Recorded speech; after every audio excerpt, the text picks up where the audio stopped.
there's a two aspect of the social side of it. One is through your career and profession. If you step out of your career and profession, you don't have nothing new to contribute to the conversation. Whereas Yeah.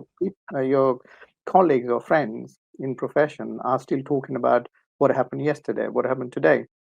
Well, you don't have anything to contribute, so you feel a bit non-contributing members of that group, and you get sidelined Yeah. in the conversation.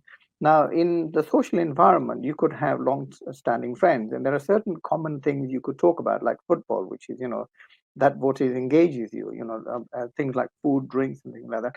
So these are continuous conversation pieces. Now that you won't lose, but if you sort of moved out of the area, which is what I found, that when I moved out from Midland to London, I lost connection with things that we used to do there. So now I can't go back and talk about the past thing because things have happened in my absence. So I find a little disconnect, but I do find certain things of common that we can talk Yeah. about. I mean, but what's interesting, I was talking about this yesterday, is particularly for men, and Cassie, my wife, doesn't find this at all, but particularly for men, I went through a period of time in my life, probably mid to mid to late 30s, where I was so busy with work that everything that I did was wrapped around work, including my social relationships. And I suppose the danger of that is when we're thinking about what happens next and whatever we've been doing for the last 30, 40 years is now less prominent. What do we do to replace some of those relationships that aren't going to be as prominent in our life in the next phase?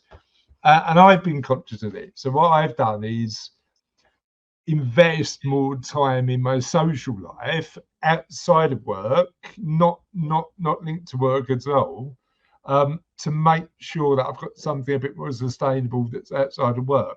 But it's a really interesting one. It's One thing you just one. mentioned. It's Yeah, sorry, go on. Chris. It's an interesting point you brought there because it's a double-edged sword.